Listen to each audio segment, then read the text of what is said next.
of Italy. Now, Lucca is one of the provinces and the main towns in this region. Maybe you have traveled to Tuscany, and in the majority of the cases, people go to Florence or to Pisa to see the tower, eventually to Siena, more rare to Lucca. Florence is the capital town of Tuscany, and I have to make a very important premise here, because you may hear me saying bad things about Florentines, for example. You need to know that Tuscany, we are very well known for our rivalry. It comes from the Middle Ages, when Florence, you know, and later on with the Medici family, they wanted to conquer everybody. And they did a pretty good job because they conquered literally all the cities in Tuscany, except one. Guess which one? Lucca. Lucca has been the only place that Florence never conquered. So basically, just as a rule, nobody likes the Florentines in Tuscany. They are the poshest, the most arrogant. They still think they are in Renaissance times, which is no longer true.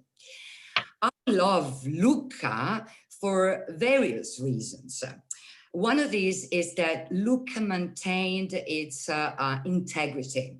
It's a very small town, the historical center, but when you will come, physically will come to Lucca, you will see with your eyes, there is no visual pollution, as I call it. There are no cars around. Almost all the city center is pedestrianized. So it's a little bit of a gem, a medieval gem.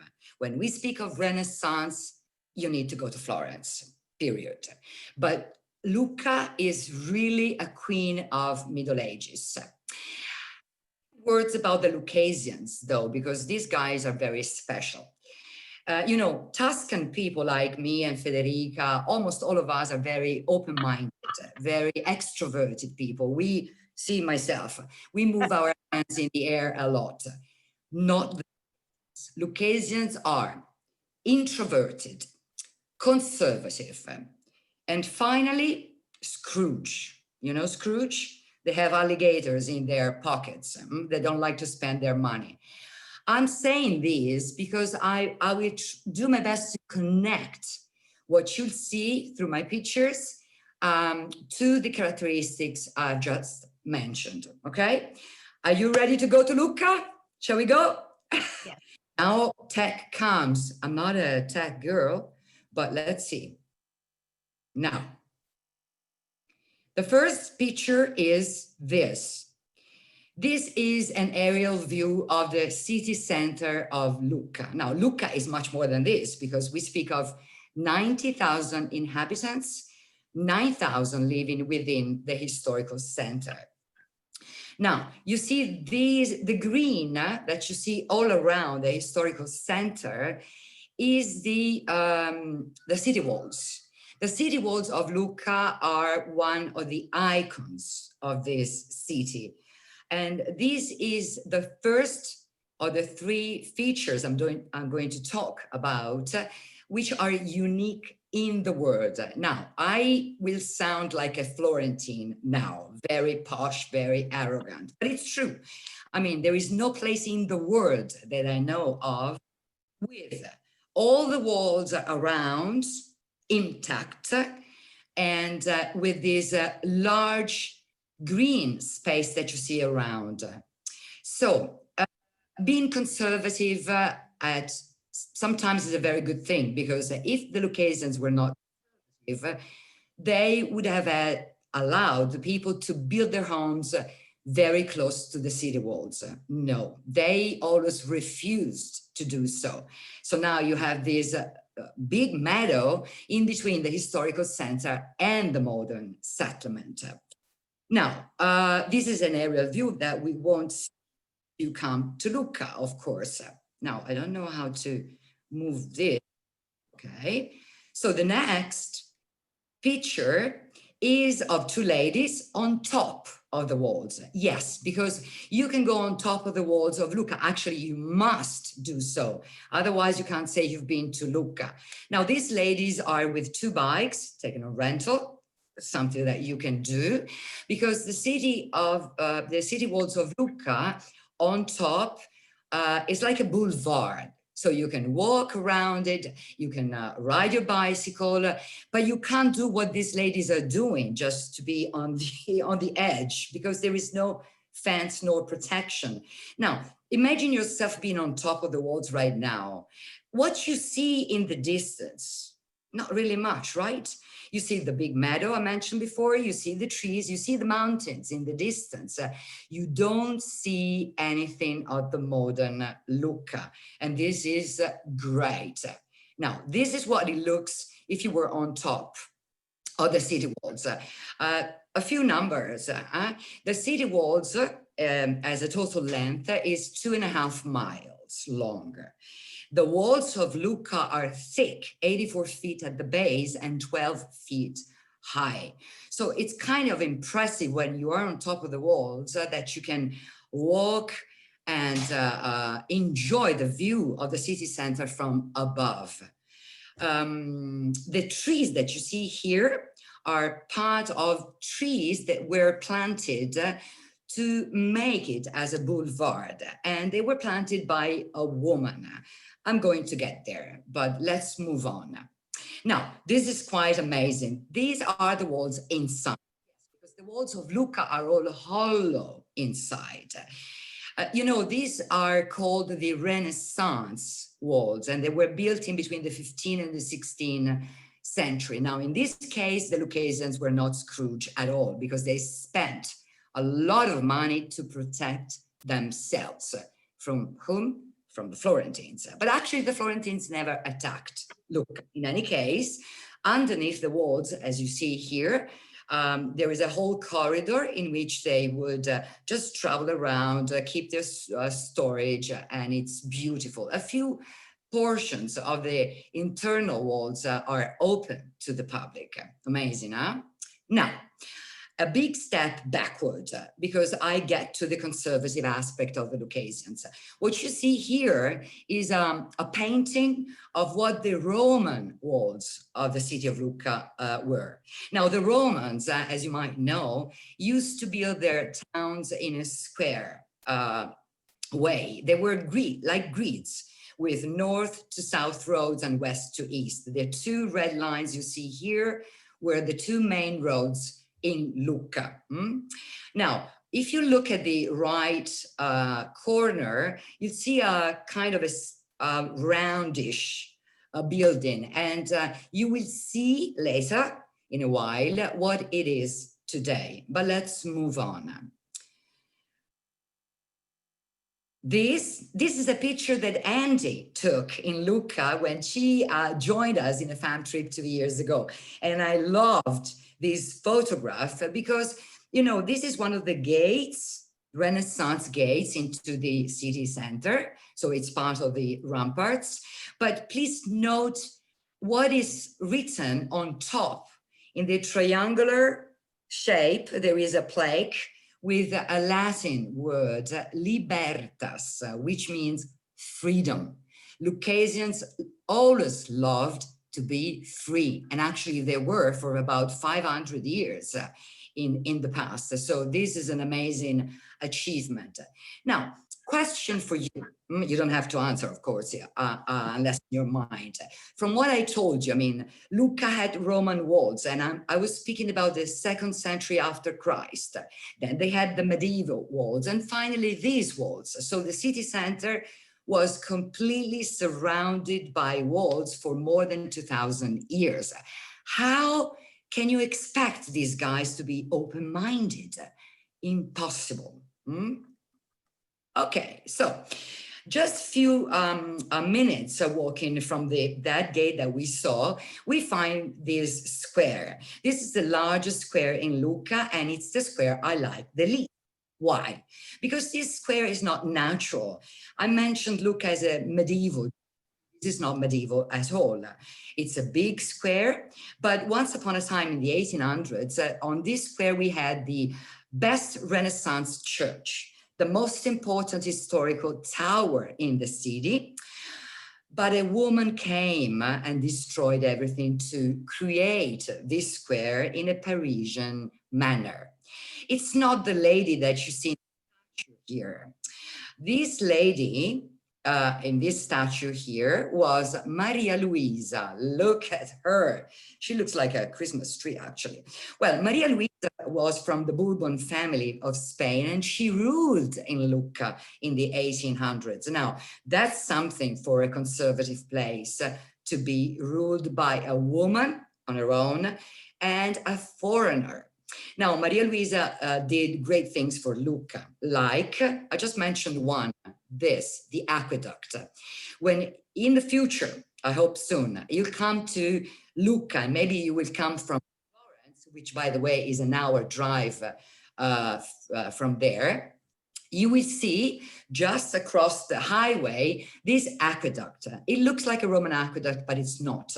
It was Maria Luisa who made it because she wanted Lucca to have drinkable water. This aqueduct is still functioning.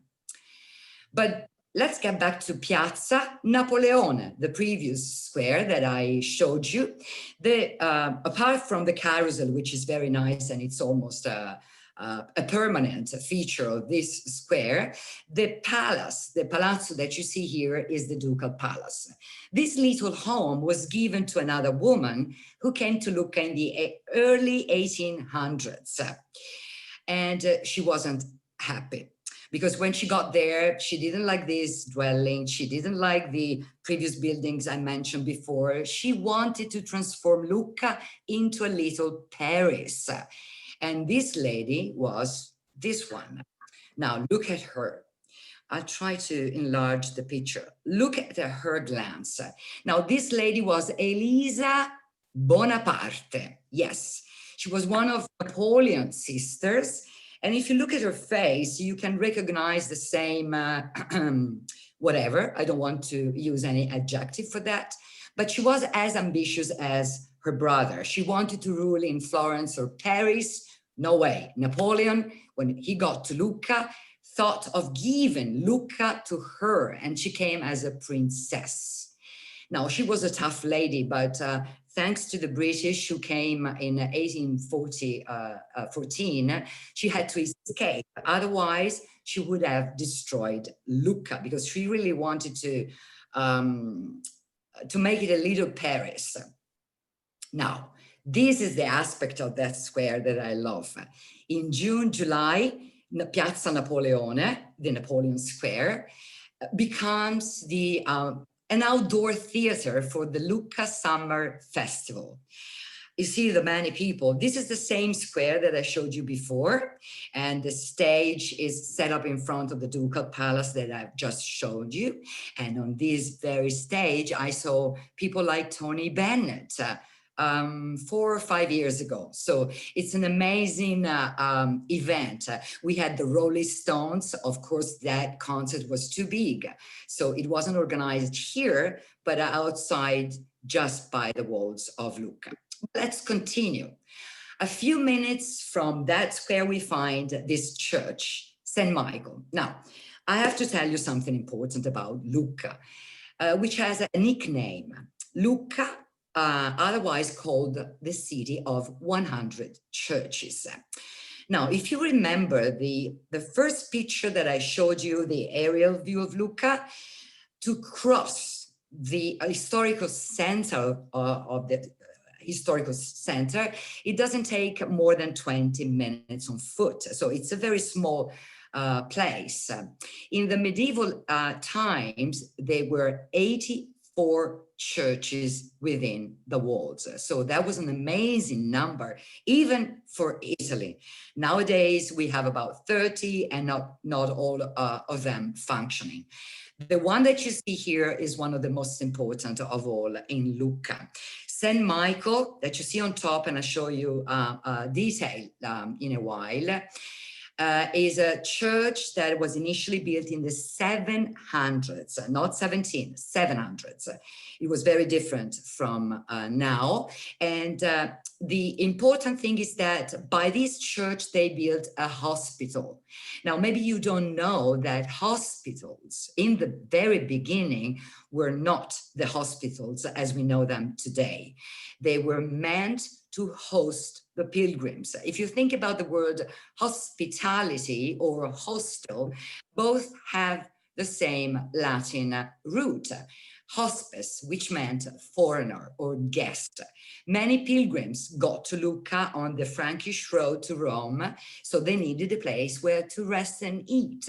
So hospitals started in that way. There are no remains of that hospital any longer. Now, a bad word against the Pisans. You see the belfry here, the bell tower. It was higher than what you see now. But the Pisans, they dared conquering Lucca in the 1200s. Since they didn't want the bells of Lucca to be heard from Pisa, which is a half an hour drive away, they just the tip of the bell tower. Naughty ones. Anyway, let's go to the facade because this is the most important thing. Look at how ornate is the upper part. Now, this is very special, and I'm just going to show you a detail which is amazing. Look at this. This is just a portion of that facade. Now, look at the pillars.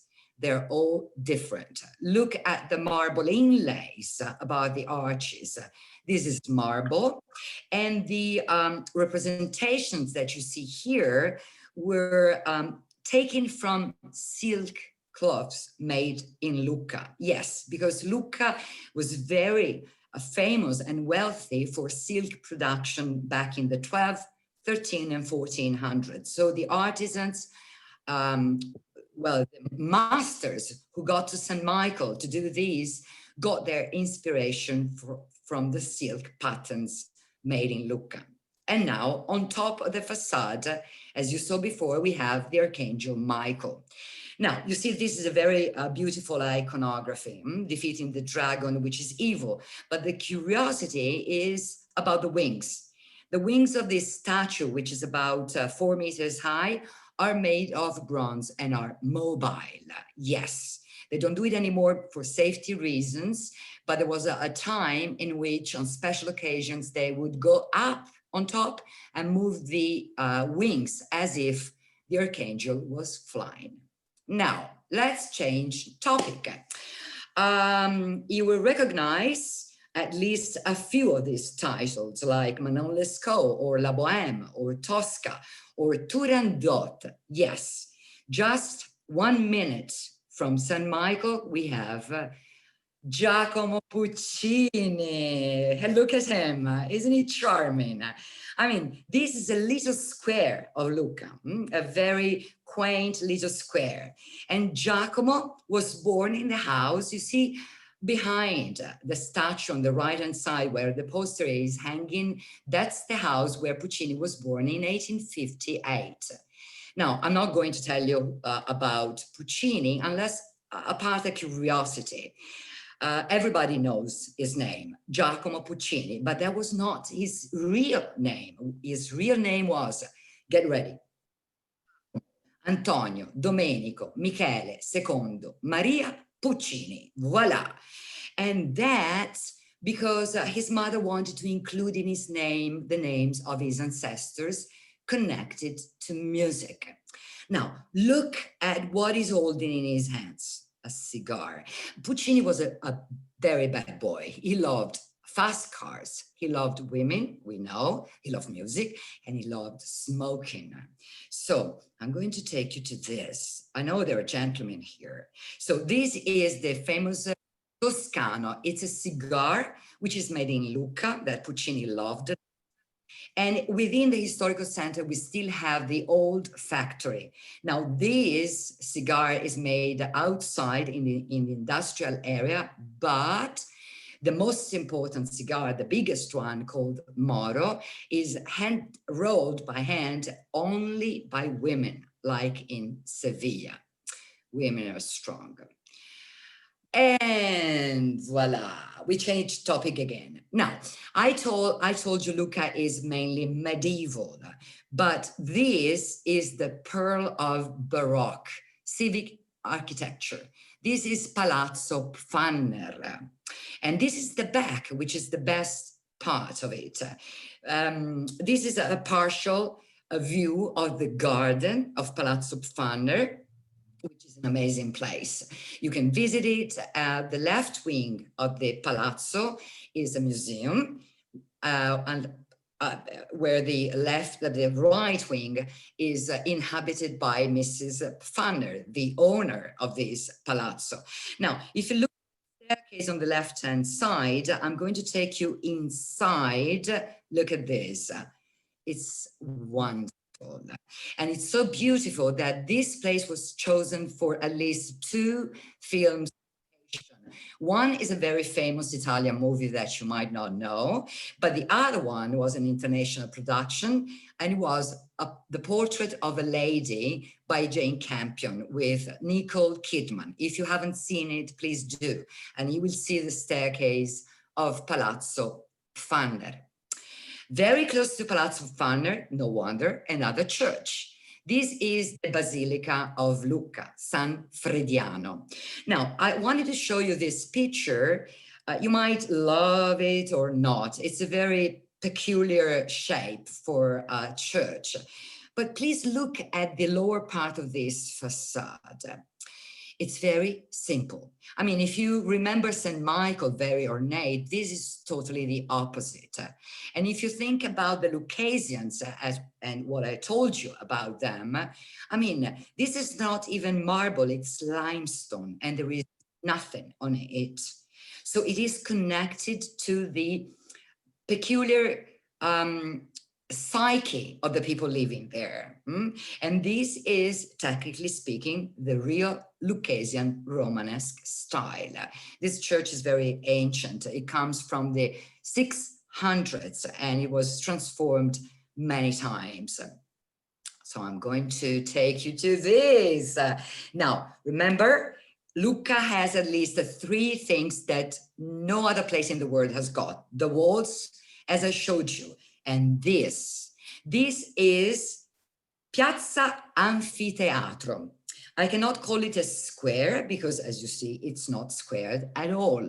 It looks circular, but it's not. It's an elliptical shaped piazza. And this, my dear ones, was in the 2nd century after Christ, the Roman amphitheater. So imagine this as the Colosseum in Rome. It wasn't that big, but it was big for Lucca. So you need to replace in your imagination these houses with what you remember of the Colosseum of Lucca. Now, I'll take you inside because this is what it looks internally. When you get into the piazza, you see all these houses. The yellow is a typical color in Tuscany, and the green shutters as well. You see the different heights of the houses, which gives this nice flavor to this particular piazza. You see, the houses are not like Palazzo Pfanner. These are simple dwellings, but nonetheless, this is now one of the most expensive places where to buy an apartment in Lucca. To the next one, and voila, the 3rd and final unique feature of Lucca. Now, this is Torre Guinigi. Guinigi is the name of the family. No more Guinigi are left in Lucca. They were aristocrats, they were rich, they were silk merchants, and like all the other aristocrats and wealthy people, they had their own tower. You know, towers in the Middle Ages were like status symbols. In Lucca, they didn't have fights, so it was not like San Gimignano. It was mainly a status symbol. There was a rule in Lucca made out by the elders, the oligarchs. No one could build their tower higher than the elders one. So the main political power had to have the tallest one. So if you think and wonder why there are trees on top of this tower, I gave you the explanation. Guinigi, just as a challenge, built his tower within the parameters given by the elders, but he went up higher with the trees. Now, these trees are not from those times because this tower was built in the 1300s, but still there are 5 oaks on top, and you see the people up there, so you can climb it, you can enjoy a wonderful view of Lucca from above. And finally, almost finally, we have the Cathedral San Martino. See, the facade is quite similar to St. Michael. And yes, there are the same artists who worked here in the 1300s. Look at the beauty of the marble. This is just a detail. And it's beautifully worked on the facade and underneath the porch too. Within the cathedral, we have this. This is a wooden sculpture, and I'm running out of time, but I'm almost there. So last year, actually, for the first time, they made a diagnosis with carbon-14, and they found out that this crucifix, this statue is original from the 7 and 800s. There is a huge legend about this crucifix, which is called the Holy Face, because it seems, according to the legend, that the face of Jesus was made by the angels. So this apparently is the real face of Jesus Christ.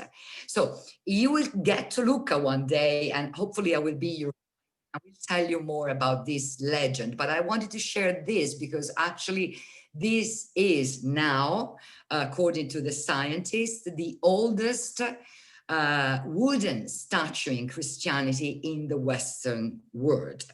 Now, you know, you are in Italy, you're in Tuscany, so jumping from sacred to profane is very quick. And I want to share my virtual tour with you with a nice picture where you see Andy on the right-hand side, front row. This picture was taken during our trip 2 years ago, and they were all ready to start their cooking class in Lucca. Yes, because in Lucca you can do cooking classes too. And you see, this is an Italian habit. You can't eat without drinking a good wine. In this case was Prosecco, just to start with. I hope you enjoyed my virtual tour, and thank you so much for the attention. I will wait for you in Lucca. Ciao.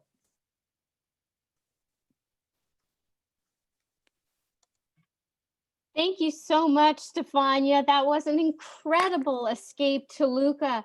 Andy, do you want to share a little something about that cooking class before we check on questions? Of course. Everyone that knows me knows that cooking isn't quite my expertise, but when you do it in a group and a great group of people, it was a great experience. We had a lot of good memories as a group, and the cooking class kind of was topped it off. And we made tiramisu for dessert. Main course, chicken was wonderful. Everything was good, but the tiramisu was excellent. So it was a good time. Wonderful. Thank you so much. Well, Jill, do you want to take a look at the questions and see what we might have there as far as questions people have?